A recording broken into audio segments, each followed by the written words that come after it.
15 लाख रुपए देने के बाद भी आपको पीछे कोई स्पीकर ही नहीं मिलेगा। हेडलैम्प्स बहुत ज्यादा कमजोर है। इसका सिलेंडर है यहाँ पे देखो, बट अगर आप चाहते हो कि फैन हमें कम्प्लीटली बंद ही करना है तो वो ऑप्शन आपके पास है ही नहीं, बट प्राइस भी काफी ऊपर है। तो ये है हमारी विक्टोरिया सीएनजी, और अभी टाइम बहुत ज्यादा ट्रेंडिंग गाड़ी है। इसकी सीएनजी में ज्यादा डिमांड है क्योंकि ज्यादा स्पेस ऑफर करती है। ये अंडर बॉडी सीएनजी मिलता है, मतलब डिग्गी के अंदर नहीं है, ये नीचे प्लेस किया गया है, इसलिए इसमें ज्यादा बूट स्पेस अवेलेबल मिलती है और यही इसका हाईलाइटिंग पॉइंट है। साथ ही में हमें बेस वेरिएंट से कुछ ज्यादा फीचर्स ऑफर कर दिए जाते हैं, बट प्राइस भी काफी ऊपर है क्योंकि इसका पेट्रोल में बेस वेरिएंट चालू हो जाता है 12.5 लाख से, और सीएनजी का बेस वेरिएंट चालू होता है 1 लाख रुपए एक्स्ट्रा देने के बाद 13.5 लाख रुपए से। इसमें मिलता है हमें 1462 सीसी का 4 सिलेंडर पेट्रोल इंजन, जो कि साथ में ट्यून्ड है विद सीएनजी। अभी के टाइम ज्यादा ट्रेंडिंग में, ज्यादा डिमांड में इसलिए क्योंकि ये ज्यादा फीचर्स ऑफर करती है, क्योंकि आपको इसमें बहुत सारे फीचर्स मिल जाते हैं बेस वेरिएंट से ही। तो ये आपको ऑफर करती है 87 bhp और 121 Nm का torque in the CNG variant, और इसके पेट्रोल वेरिएंट में हमें मिलता है 101 bhp की पावर और 140 अप्रोक्स का हमें टॉर्क मिल जाता है। साथ ही में ये गाड़ी पेट्रोल में अवेलेबल है, सीएनजी में अवेलेबल है और एक हाइब्रिड में भी अवेलेबल है, और साथ ही थोड़ा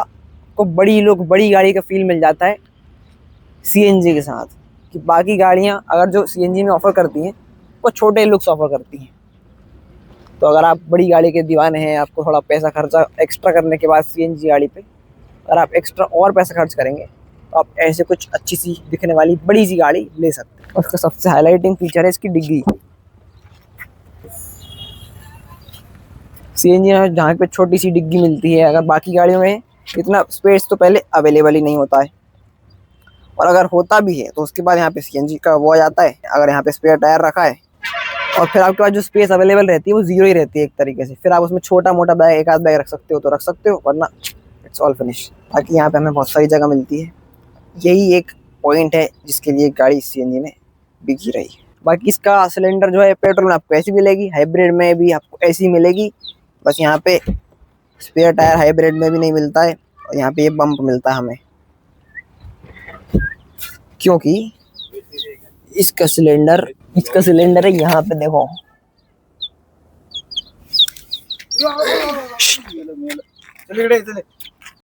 साथ ही हमें बूट में ये लैंप मिल जाता है और ये 12 वोल्ट का सॉकेट।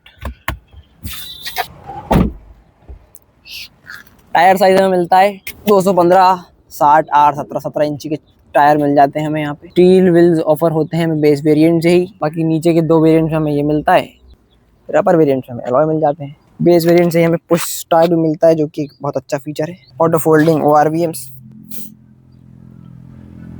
बाकी हम इसका इंजन खोल के दिखाते हैं आपको। ये रहा हमारा 1462 सीसी का सीएनजी इंजन। मारुति के भाई पेट्रोल इंजन साइलेंट, बिल्कुल स्मूथ लाइक मक्खन। बाकी ये हैं कुछ इसके वाइब्रेशन, जो कि मेरे हिसाब से तो ठीक ठीक है, बहुत कम है। बाकी गाड़ी हमको ये बढ़िया लगती है, हमारे दोस्त के पास है। ये हमारे टर्न इंडिकेटर्स मिल जाते हैं, ORVM पे भी मिल जाते हैं इंडिकेटर्स। साथ ही ये जो फॉग लैम्प है ये आफ्टर मार्केट लगवाए गए हैं, मतलब शोरूम से ही लगवाए गए हैं, बट एज एन एसेसरी का पार्ट। इन प्रोजेक्टर हेडलैम्प्स मिल जाते हैं। दोनों साइड हमें ये कीलेस एंट्री का ऑप्शन मिल जाता है।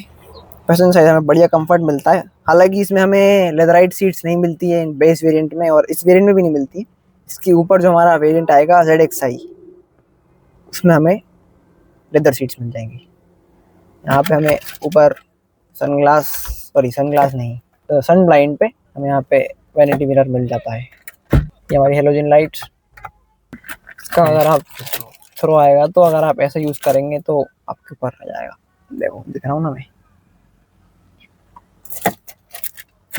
बाकी यहाँ पे आपको पैडल लैंप्स भी मिल जाते हैं। जब आप ऐसे करते हो तो ये चालू रहते हैं, गेट लगाने के बाद चालू होने में बंद हो जाते हैं। तो आपकी गाड़ी चलेगी तब बंद हो जाएंगे। ये देखो चालू हो गई तो ये बंद हो गई।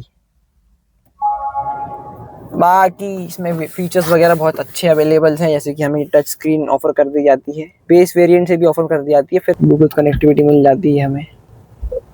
ये इसमें कंट्रोल है, इसको भी आप ऊपर नीचे अपने हिसाब से एडजस्ट कर सकते हो। Fan speed, automatic climate control का टेम्परेचर आप यहाँ से एडजस्ट कर सकते हो, फ्लो भी कर सकते हो। यहाँ पे सिर्फ आपको फैन स्पीड एडजस्ट का ऑप्शन मिलता है, एसी चालू करने का, रिसर्कुलेशन, ठीक है, डिफॉगर, रियर डिफॉगर, ये टेम्परेचर का। कि तो कम इसमें ज्यादा हमारे करने के लिए भाई तो एक एक कमी ये है। बताएंगे, देखो। इसमें आपको क्लाइमेट कंट्रोल में एसी ऑन ऑफ करने के लिए फिजिकल स्विच दिया हुआ है, लेकिन एसी आप यहाँ से ऑन ऑफ कर देंगे, लेकिन आप फैन यहाँ से आप फ्लो बढ़ा सकते हैं और कम कर सकते हैं, लेकिन आप इसको ऑफ करने के लिए कोई भी फिजिकल बटन नहीं है। आपको जब ये होम पे रहती है तो आपको यहाँ इसमें जाना है, इसके क्लाइमेट कंट्रोल में, और फिर यहाँ से जाके आपको ऑफ करना पड़ेगा, तब आपका फैन यहाँ पे ऑफ होता है। फैन एडजस्ट कर सकते हो आप, फैन की स्पीड प्लस माइनस जो भी है सब हो जाएगी यहाँ से। बट अगर आप चाहते हो कि फैन हमें कम्प्लीटली बंद ही करना है, तो वो ऑप्शन आपके पास है ही नहीं यहाँ पे। फिजिकल बटन नहीं। फिजिकल बटन नहीं है, बेसिकली आपको टच से ऑपरेट करना पड़ेगा। तो ये एक फ्लॉ है, अगर आपके घर में कोई जो टेक इतना फ्रेंडली नहीं है तो उनके लिए ये एक दिक्कत बन सकती है। उसके बाद इसकी लाइट्स, इसके हेडलैम्प्स लाइट्स, बहुत ज़्यादा कमज़ोर हैं, जो कि मेरे और मेरे परिवार के लिए बहुत ही ज़्यादा कमज़ोर हैं। जो कि मैं अपनी पुरानी कार्स और बाकी कार इस्तेमाल करता हूँ, उसके हिसाब से ये बहुत ज़्यादा बेकार क्वालिटी के हेडलैम्प्स दिए हैं अभी तो कंपनी खैर थोड़ा उजाला है, बट फिर भी इसका अपर डिपर देखो, सिर्फ एक ही चमक, एक ही तरफ का चमक रहा है। यहाँ कितना ऊपर जा रहा है और यहाँ तो ये नीचे ही है। तब कि इसमें फॉग लैम्प भी लगवाए गए हैं कंपनी से, फिर भी कोई वो फॉग लैम्प्स बिल्कुल फ्लैश की तरह रोशनी करते हैं। वो एक अपने मोबाइल के फ्लैश लाइट की जैसे, बस उससे उसका ज़्यादा सिर्फ कुछ नहीं। फॉग लैम्प की रोशनी देखो आप, उनका होना ना होना बराबर ही है। उन्होंने पैसे और अलग ले लिए कंपनी वालों ने। ये हमें इसमें ऑप्शन मिलता है 2 ट्विटर, 2 स्पीकर्स, जो कि एक बड़ी दिक्कत और है। 15 लाख रुपए देने के बाद भी आपको पीछे कोई स्पीकर ही नहीं मिलेगा। तो ये हमें कुछ बेसिक कंट्रोल मिल जाते हैं। फीचर्स इसमें बहुत सारे हैं, जैसे कि आपको देखो डिफॉगिंग का तो मिल जाता है, वाटर होल्डर, कुछ स्पेस यहाँ पे, थोड़ा फैब्रिक टच भी मिल जाता है यहाँ पे, और ये पियानो फिनिश मिलती है जिसमें थोड़ा टेक्सचर है थोड़ा सा, जो कि आपको उसकी याद दिला सकता है अगर आप और में बैठे हो तो। ये सेम टेक्सचर हमें यहाँ पे भी मिलता है, और ये थोड़ा रफ सा फैब्रिक, मतलब फैब्रिक नहीं है, रफ सी प्लास्टिक है जो अच्छी सी फील होती है, better than this kind of plastic. तो इसमें थोड़ा स्क्रैची ज़्यादा हो जाएगी,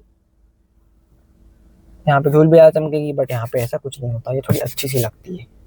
थोड़ा स्पेस मिल जाता है, वायरलेस चार्जिंग का ऑप्शन यहाँ पे नहीं है, टॉप मॉडल में मिल जाता है, ये कुछ जगह मिलती है।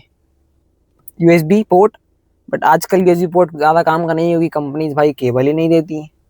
केबल हमें मिलती है टाइप सी वाली, तो कंपनी को भी ये टाइप सी देना चाहिए नए वालों के लिए, पुराने वालों के लिए तो है ये काम का। बाकी ये देखो Mahindra, Suzuki Mahindra is ruling everywhere. Suzuki collab के साथ महिंद्रा का आपको मिल जाएगा ये। महिंद्रा सब जगह मार्केट कैप्चर करके बैठी। इसमें हमें लैंप मिल जाता है देखो, तो अगर आप अंधेरे में कुछ ढूंढ रहे हो तो आपको मिल जाएगा, आपको ऐसे फ्लैश लाइट जलाने की जरूरत नहीं पड़ेगी। ये हमें स्टीयरिंग में कंट्रोल भी मिल जाते हैं, तो ये बहुत अच्छी बात है। साथ ही हमें ये क्रूज कंट्रोल भी मिल जाता है, जिसको आप इससे एडजस्ट कर सकते हो। ऑन तो डिसेंट मारुति वाला डिजाइन मिलती है देखो, सेम हमें सुजुकी में मिलता है और जगह, बट इसमें यहाँ पे कट नहीं मिलता है, यहाँ पे कट भी मिल जाता है। स्टीयरिंग पे एडजस्टमेंट देखो, टिल्ट और टेलीस्कोपिक दोनों मिल जाते हैं हमें। और ये सिर्फ अभी इग्निशन में है, ऐसा कुछ हमें इंस्ट्रूमेंट क्लस्टर मिल जाता है। ये हमारा RPM meter, speedometer, seat belt का इंडिकेटर्स है, ये पीछे के लिए भी काम करते हैं, तो वो तब भी इंडिकेट थोड़ा थोड़ा करती रहती है। 10,000 किलोमीटर चल चुकी है सिर्फ 2 महीने में। हमारे भाई ने सीएनजी की बहुत तगड़ी तरीके से मजे ले रहे हैं, बिल्कुल दबा के। यहाँ पे भी हमें मिरर मिल जाता है। और हम थोड़ी माफी चाहेंगे, मतलब हम बहुत सारी माफी चाहेंगे, क्योंकि अंधेरा हो गया है, कि गाड़ी ऐसी है, इनके बड़े पापा चलाते हैं और भी कभी भी अवेलेबल ही नहीं रहती।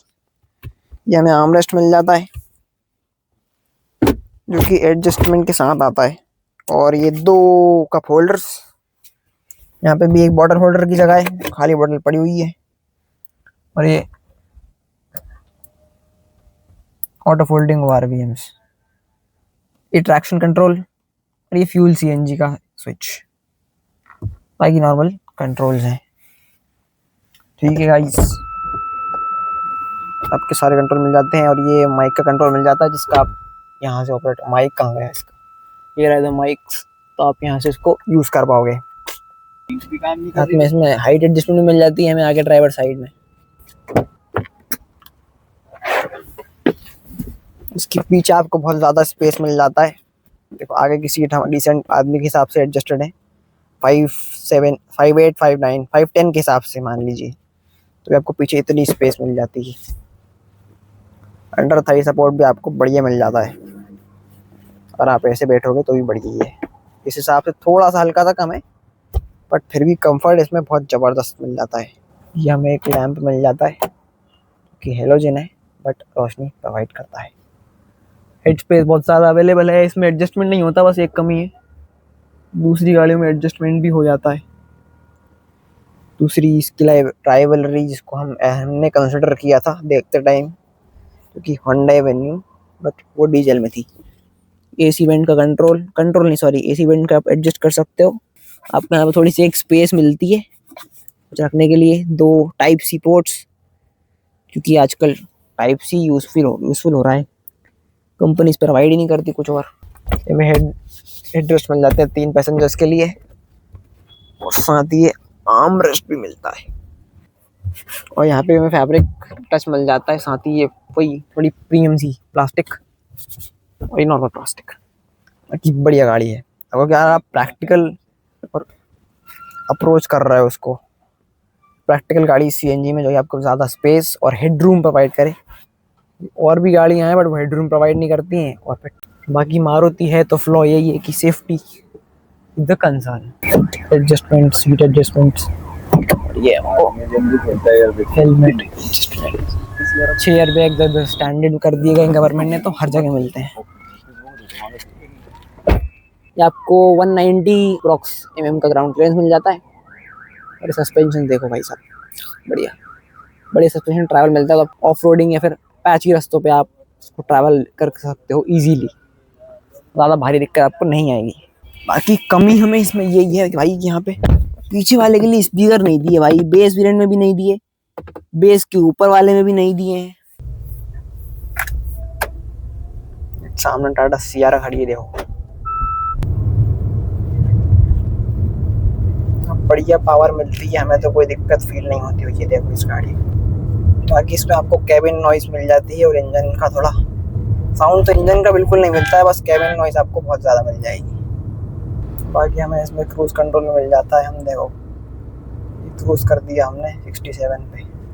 हैंडल आपको काफ़ी कॉन्फिडेंट और स्टेबल फील हो जाता है। देखो सस्पेंशन भी आपको बढ़िया मिल जाते हैं, बढ़िया कंफर्ट। गाड़ी तो नो डाउट बढ़िया ही बनाई है, कि इसके थोड़े आरपीएम ज़्यादा खींचते हैं। बाकी थोड़ा आपको कैबिन नॉइज़ी फील होगा अगर आप खींच के चलाओगे, तो बाकी कोई दिक्कत नहीं है, स्मूथनेस तो बरकरार है।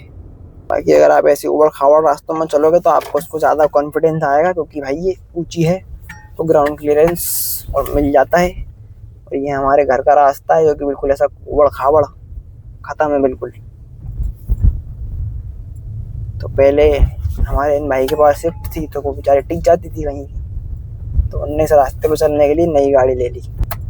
ये देखो इसका अपर डिपर का तो कोई सेंस ही नहीं है। देखो दिखाऊं, लाइट आपको बहुत बेकार मिलती है। तो ये कुछ था हमारा ड्राइविंग एक्सपीरियंस इस गाड़ी के साथ, जो कि बढ़िया ही था, क्योंकि इसमें हमें हैंडल ज़्यादा बढ़िया लगा। हैंडल जो है स्पीड सेंसिटिव है तो एडजस्ट हो जाता है, क्योंकि मॉडर्न गाड़ी में होता ही है, बट हमारी गाड़ी में नहीं होता, क्योंकि हम तो ओल्ड स्टैंडर्ड चलाते हैं। वो यूज़फुल प्रैक्टिकल लगती है कि नहीं? मुझे तो यूज़फुल और प्रैक्टिकल दोनों लगती है। थोड़ी एक्सपेंसिव है as compared to the CNG models available in the market, but ठीक है भाई, क्योंकि आपको बड़ा साइज मिलता है और एसयूवी लाइक फीलिंग मिलती है, क्योंकि आप इसमें ग्राउंड क्लियरेंस भी बहुत अच्छा मिल जाता है।